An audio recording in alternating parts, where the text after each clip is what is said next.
이 대법원에 대한 현장 검증 동의서를 이렇게 기습적으로 날치기 통과시킨 것에 대해서 심심한 유감을 표시합니다. 지금 민주당 의원님들이 하시는 것은 한마디로 대선 개입 의혹 운운하면서 결국은 대한민국의 헌정 질서를 완전히 파탄내고 있습니다. 그런데 민주당 의원님들 한번 이 팩트 확인해 보십시다. 이게 조희대 대법원장이 이 김용민 의원께서 이렇게 말했어요. 이재명 후보의 자격을 박탈하려고 시도했다 하는데요. PPT 한번 띄워줘 보세요. 자, 여러분, 우리 다 법률가들입니다. 이게 순거짓말이에요. 순거짓말.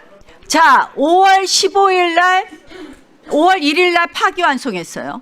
5월 1일 날 파기환송해서 2심 고등법원에서 5월 15일 공판 예정기일로 잡았습니다.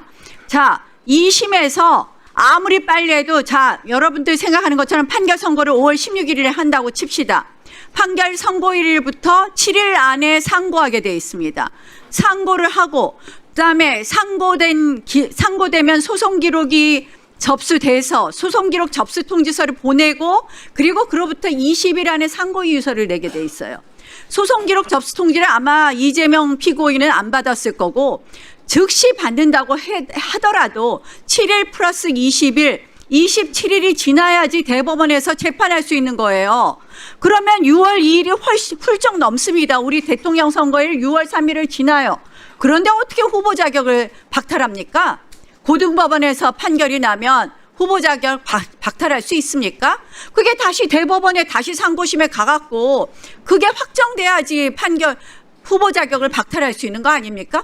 이거 소설을 써도 지나치고 이게 이런 허구 주장을 이유로 해서 대법원을 흔든다? 이거 다 이유 하나 아닙니까? 이재명 대통령 이 재판 재개되면 당연히 당선 무효되고 결국 대통령 자리에서 쫓겨날까 봐 하는 거 아닙니까? 사법질서 흔들지 말고 차라리 이재명 무죄법을 만드십시오.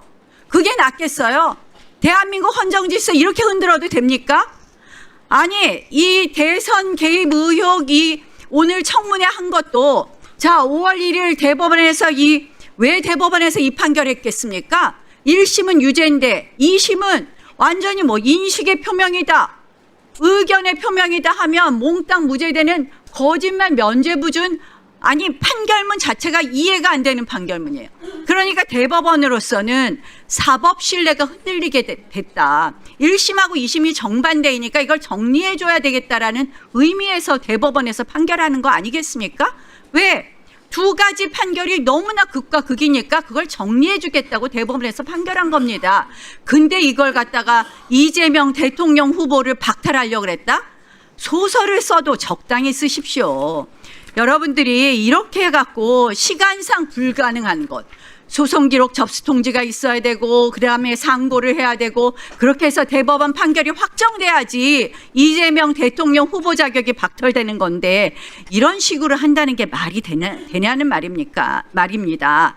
저는 오늘 이런 이유로 대법원 현장 검증한다면서 녹취록에 나온 이 허위사실 서영교 의원이 5월 1일 대법원 판결이 나니까요. 5월 2일에는 뭐라고 했느냐 이렇게 말했어요. 5월 2일에는 윤석열 대통령이 조희대 대법원장 임명할 그 전후에 임명받는 과정에서 이재명 사건 올라오면 잘 봐주겠다고 이때는 이걸 주장하다가 5월 10일에 열린공감TV에서 4인 회동하니까 이 5월 14일에는 4인 회동으로 바꿉니다. 이 4인 회동의 시기는 또 12월 8일 그 임명 전후가 아니라 이거는 시기가 또 그 이후예요. 이렇게 시기도 왔다 갔다 하는 거를 이렇게 제기하시는데 자, 이거를 법원에서 현장 검증하려고 그러고 이거 사실관계 밝히려면 열린공감TV 정천수는 왜 증인에서 뺍니까? 오늘 이 증인 명단 보니까 정선수는 뺐더라고요. 이건 뭐냐? 가짜 녹취록에 대한 진실은 밝히지 않고 대법원만 흔들겠다는 거 아닙니까? 정말 이런 식으로 법사위가 대법원 흔들고 대한민국 사법체계를 붕괴하면 역사 속에서 여러분들 다 정말 역사가 기억하고 심판받을 겁니다. 당장 취소하시고요. 이럴 거라면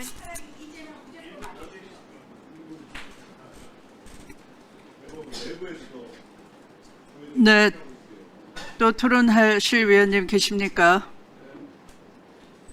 네, 김기표 의원님. 나경원 의원께서 진짜 모르고 저렇게 말씀하시는 것인지 알면서도 그렇게 얘기하시는 것인지 궁금합니다. 계엄 때 윤석열 내란수계하고 통화까지 했던 분이 그걸 몰랐을까 의문이 되긴 하는데요. 어? 그래 참 그러니까요. 그거를 몰랐을까요? 그리고 민주당 의원들이 내란 방조 이렇게 얘기하는데 내란이 아니라고 얘기하는데 일단 내란 인정하는 거네요. 그 방조라고 주장하는 거는. 그죠? 내란은 인정 이미 그러면 국민의힘에서는 내란이라고 하기로 당 차원에서 이렇게 결정이 된 건가요? 민주당 의원을 방조라고 얘기를 하는 거면? 처음에 민주당 의원들이 계엄 얘기를 한 분들이 있었어요. 그것을 같은 당 의원들도 다 소설 같은 얘기라고 생각했습니다. 그런데 불과 몇 달이 지나서 이 대한민국 이 땅에 그 소설과 같은 일이 발생했습니다. 우리들이 그 당시 어디 방송이나 나가서 정상적인 법조인의 어떤 상식으로 얘기를 했을 때 건건이 다 틀린 결과가 지난 12월 4일 이후에 최근까지 벌어졌던 일이었습니다. 대한민국에서 말이죠. 상식에 벗어난 일들이 연속됐습니다. 그런 일이 일어나고 있었어요. 조희대 대법원장이 오기 전 대법원에서는 이른바 그런 상식적인 얘기가 가능했죠. 그런데 그럼 역설적으로 이렇게 물어봅시다. 그렇게 해서 이재명 후보를 이른바 속된 말로 날릴 생각이 아니었으면 역사적으로 그렇게 무리하게 왜 이틀 만에 결정해서 대법관들한테 결정받고 판결문 일주일 만에 써서 판결하고 그 다음날 바로 고등법원에 보내서 배당까지 하고 집행관 송달 촉탁까지 했습니까? 그게 아니면 그렇게 송두리째 사법부 독립을 흔들 그런 역사적으로 엄청난 과오 있는 일을 왜 했겠습니까? 그래서 나경원 의원께서 얘기한 대로 우리 법조인 출신들은 야 상고이유서 있고 이런데 이게 가능하겠냐 이런 얘기를 했었는데 그때 당시에 그렇게 대법원과 고등법원이 짜고 제가 아까 말씀드렸듯이 아마 대법원에 저는 지시가 내려갔을 것으로 추측을 합니다만은 그렇게 해서 고등법원이 바로 그 다음날 재판 일정 통지하고 집행관 보고 가서 일정 통지를 할 때는 일단 고등법원에서 빨리빨리 선고하고 바로 상고이유서 제출 기간도 두지 않을 것이다. 그러면 대법원에서 그런 결정을 할 때 과연 치유할 수 있는 방법이 있는가? 이런 논의까지 있었습니다. 저는 형사소송법이 있었죠. 그런데 그것을 지키지 않으면 어떡합니까? 그래서 재판소 얘기도 나오는 겁니다. 대법원에서 명백하게 규정된 대법원에서 만약에 명백하게 규정된 형사소송법의 규정을 지키지 않을 때는 어떻게 견제해야 되는가? 아무 견제 방법이 없죠. 그래서 비로소 대한민국 국민들이 재판에 대해서도 이거 헌법소원 해야 되는 거 아니냐 이런 논의가 생기게 된 겁니다. 지금 마치 대법관 증언을 얘기하고 재판소원 얘기가 흘러나온 것이 마치 민주당에서 대법원을 사법부를 흔들기 위해서 하는 것이라고요? 그것을 자초한 사람들이 누굽니까? 아 대법원이 법을 안 지키면 뭔가 견제해야 되겠다. 그럼 재판소원 필요한 거 아니야? 논리적으로? 이렇게 생각하게 만든 사람이 누구예요? 예? 그리고 그럼 2심 판결이 이상하면 나경원 의원님 2심 판결이 이상하면 대법원 전원합의체 회부해서 이틀 만에 결정해서 내립니까? 이상하면 더더욱 이상하다고 생각하면 더더욱 꼼꼼히 따져보고 더더욱 충분히 토론하고 해야죠. 왜 그러면 그 다음날 바로 고등법원에서 재판 제가 얘기하고 있습니다. 조용히 좀 하세요. 그래야 간사 되겠습니까?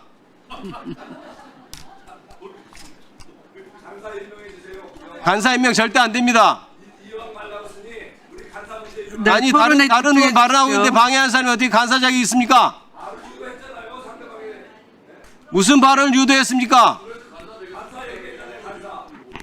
어찌됐든 그 방해하지 마시고 자 보십시오. 그런 말도 안 되는 이제 와서 법을 제대로 지켜서 아무 문제 없었을 것이라고 얘기하는 것은 그것은 말이 안 되는 얘기입니다. 그때 그 무도한 이틀 만에 전원합의체 파기환송하고 날짜 바로 잡고 했던 거 대법원 내에서 밖에서 무슨 일이 있었는지는 역사적으로 곧 규명될 겁니다. 수사하면. 마치겠습니다. 네.